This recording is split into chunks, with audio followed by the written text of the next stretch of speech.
Good evening, everyone. EagleX from ATX EagleX Gaming here today, and I have a Dark Knight deck profile with my friend Margarito. And you want to say hello, introduce yourself? Hey guys, just your local black player. Yeah.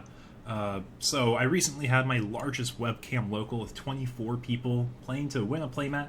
So we had lots of people preparing for store championships, but of all the decks that took it all, DarkKnightmon actually took the tournament. And this was a deck that a lot of people have been asking about, so we figured we'd go over a deck profile together. How excited are you? Are you excited? Oh, absolutely. I didn't know that was the biggest tournament you had so far. Mm-hmm. Yep, 24 people. It was the largest. Nice. That makes me feel good. So now let's go ahead and start talking about like the deck as its archetype overall. So as I wrote out, Knight in Shining Armor appears in the TCG scene, and it is DarkKnightmon.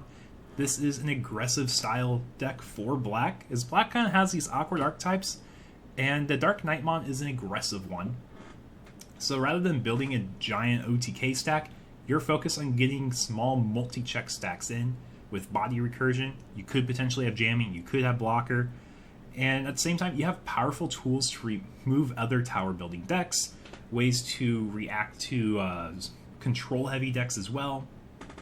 And when you're talking about ideal openers for this deck, just like any other deck, opening a rookie is super powerful, but then Deadly Axemon is another great card to open, as it allows you to tutor the top 5 cards of your deck, looking for Nightmons in there. How often do you get 2 pulls with a Deadly Axemon when you play? Because I've played a little bits, and I've seen some bits. It happens more often than not. Usually you'll hit at least one. 5 cards off the top, pulling one of, I think, 16 or 12 other cards. Yeah, because you get the Gold Knights, the Cavaliers, and the Dark Knight, right? Yeah, and then I play 4 of each, so it's 12. So 1 to 2, I think, it's just about every time. I'd say about 90% of the time, which is great. Like, any cards to hand is great. And not to mention, like, you have the Pagu Egg as, like, your main pseudo draw engine, because you have so many black Digimon. Almost all of them are. Yeah. But I think this is going to be your favorite part to talk about of the deck, is the ideal combos that you can do with the deck. So this is just an introduction for people who don't know what Dark Knight really does. But you basically have 3 Dark Knight pieces and then DarkKnightmon himself.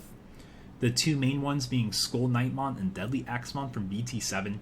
Deadly Axemon is the tutoring card of the deck that also gives additional DP to Knightmon and Baggermon, which was recently leaked in BT11. But the main thing you want to pay attention to is the when attacking of Skull Knightmon. When he attacks, you trash all sources of a Deadly Axemon in play, place at the bottom source of the Digimon, and then you can go into DarkKnightmon for free. So it's a free cycle, and you get all the inheritables of the stack of Skull Knight, and then the inheritable of the Deadly Axemon card. So if you have that entire stack, you're going for 2 checks at 9k. But there's another combo you really like. I don't have the card shown here, but you can go ahead and explain it if you'd like. So there's another Knight piece called Skull Knightmon Cavalier Mode, which also counts as a Deadly Axemon and Knightmon. So ideally, opening hand would be reboot Toy Agumon, Skull Knightmon, and then maybe play the Deadly Axe and pull the piece if you don't have it, the Cavalier Mode. But evoing just for 1 over the Skull Knightmon, having jamming blocker at 2 checks, and then reboot to end turn. So they can't swing over you. You get your 2 checks. Jamming, hopefully you survive unless you're playing, or unless you hit an option card. Yeah. But that's the dream opener. And then, you could also just DarkKnightmon on top of that, have a 7k blocker, and then if it does die, or if they do decide to kill it next turn, have 2 bodies on board. Yeah, which is actually one of the things I want to point out. The all turns effect of DarkKnightmon actually recurs the sources from underneath him. He doesn't pull from trash for his all turns effect. But when he is deleted, you can play out a Deadly Axemon and or Skull Knightmon.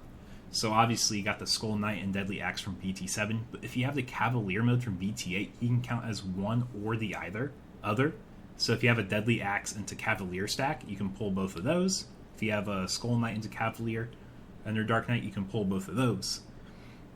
which is something that's really neat about how this deck recurs the value. So, like, if you're swinging 2 checks with Dark Knight, you check a Security Bomb that isn't a Chaos Degrade, really. Yeah. You're able to pull the bodies back onto board. And some other things to be mindful of. If a Dark Knight dies, you can use Chimeramon as a generic extra check, as you can Jogress the 2 pieces Dark Knight would ideally play. And then something that doesn't happen a whole lot, but in some matchups, you can actually play Dark Knight from hand to pull 2 pieces from the trash or hand under him as a source.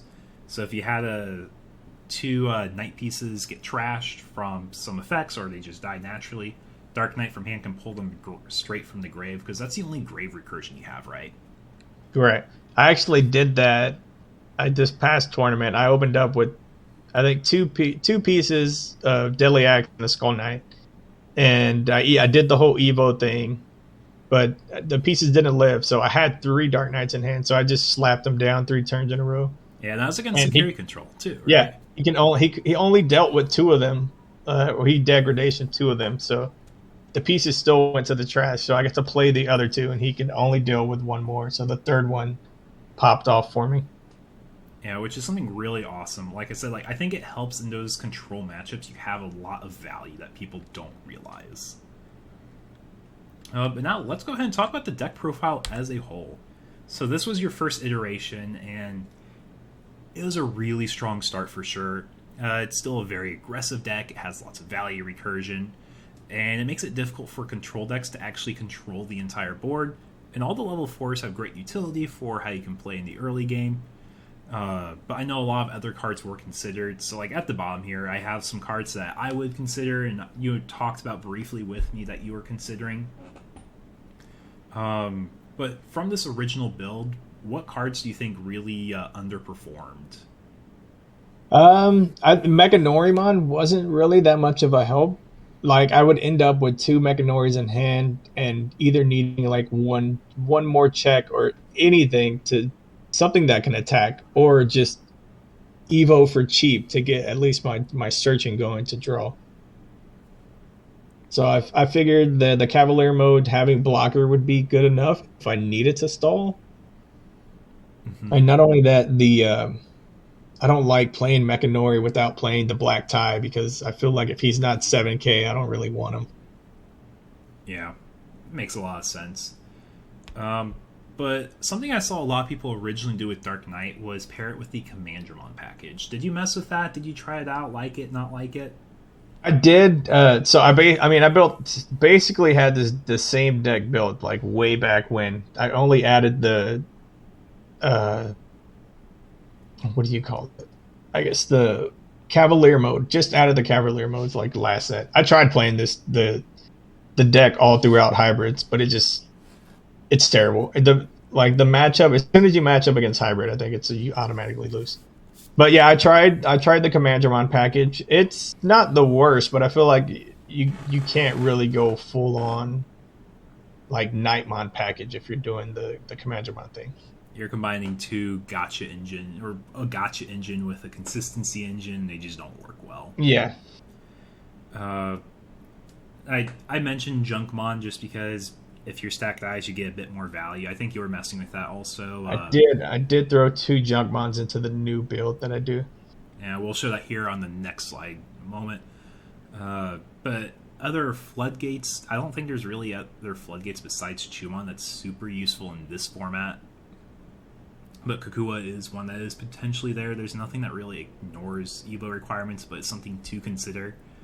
But then I think the last 3 are the most considerable additions. I think he actually did add 2 of the 3 between Biomon and Kongu. We can actually show the next list here, just because it's a very similar playstyle. Yeah, I just took out a couple of things, and just swapped out a couple of pieces. But yeah, I traded out the Metal Garus for the Bauhuman. Don't know how to say it, but I didn't know how good that card was. But for those of you who don't know, you can unsuspend not only yourself, but you can unsuspend your opponent's Tamers and Digimon. So say they have 3 Tamers on board, 2 of them are suspended. You can Digivolve, unsuspend 2, gain 2 memory, keep turn if you have a memory setter on field. And then when you pass turn, you'll be able to trash 1 security per 2 unsuspended tamers or Digimon that they have, which is busted, I think. And I didn't realize that until later on after I misplayed in their last tournament. Yeah, it's really intended for the security control matchup as they camp on a bunch of tamers too, because like you'll see like 4 purple Kari, 4 purple Mimi, 3 yellow Kari. It's like the staple build. And if they have 1 Digimon field, that trashes basically all their security, like one go, right? Yes, it can be so good. That paired with Congo, allowing them not to recover next turn, like so no Salamon swing next turn, no hard slamming their Magnas next turn. And they can't even attack with the Magnas or the Salas. Yeah, very true. They cannot. And just talking about the other level 6 that you previously had, the Black Metal Garu, it was a very unique conclusion that we saw you use. You can Evo for 3, Digiburst 2, and either delete something with a play cost of 6 or less, or trash the top security. Do you think that Metal Garu has a place still in the build, or do you think it's bio all the way now? I think it's a preference. I now prefer the Biohuman from playtesting, but the Metal Garu is great for getting rid of small bodies. So you can Evo for 3, keep turn, pop a little guy, and then either Ultimate Flare or Iron Fist the big stack. So you can get rid of board easier. And then if they don't have a small stack, then you can just charge for security. Yeah. The reboot is also nice. The automatic reboot so it can't swing over you. Yeah, on the is also great. Yeah. Compared to the bio. But I mean the Baihu can unsuspend himself. So you can choose not to swing and have pseudo reboot. Yeah. Now, I think the last really unique card in this build is the Spider Shooter. So, we briefly talked about this before the video, but why Spider Shooter? What is this card really doing to help you in any matchup?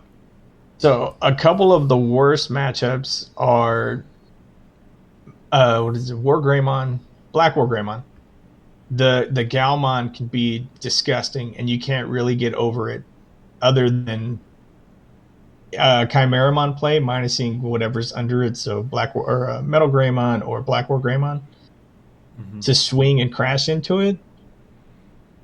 But Spider Shooter is great for the Magnamon X plays and the Omnimon X antibody, because usually I don't want to say I've won like 90%. I think you were the only one that beat me with the Metal Greymon. War Grey list. So I've done really well against War Greymon, and the only thing that would slow me down would be the Omnimon X to pass turn. And then with this deck, you can easily get like 2 to 3 checks, but if they have an Omnimon X on field, then you get nothing. They'll just say, no, you can't swing. Yeah, but if you need Digivolve it, you can keep turn. If you have the Izzy, you'll probably have the Izzy or the Pride. Or a lot of memory. Yeah. Or that. Yeah, because if you're swinging, you're Evoing, maybe passing 5 or 6 memory over. So it's just perfect for those scenarios. It'll also help you swing, like de-Digivolve a Sakuyamon if that's the problem in security control. And if it goes to trash, that's like the better scenario too. Yeah. So I mean, it could be a security thing as well. It did come up during a Wergarurumon matchup yesterday where he had the 8K one, and I wasn't able to get over it with the Knightmon. But I de-Digivolved it and then swung over the 6K promo one with the DarkKnightmon. And it's just a de-Digivolve one, right? Just one. But just enough for what you need. I was going to say, I thought about the laser one that costs 4. Also, the 4-cost Catastrophe Cannon. I also thought about those, but I think keeping your turn, like having the cheap possible way to Digivolve and then doing stuff after is the best way. Yeah, it's really awesome. Thank you so much for giving insights for this deck profile. I know you put a lot of heart and soul into this deck, and it has been fun to play for sure. Also, do you have any final comments you want to make before we wrap up the video?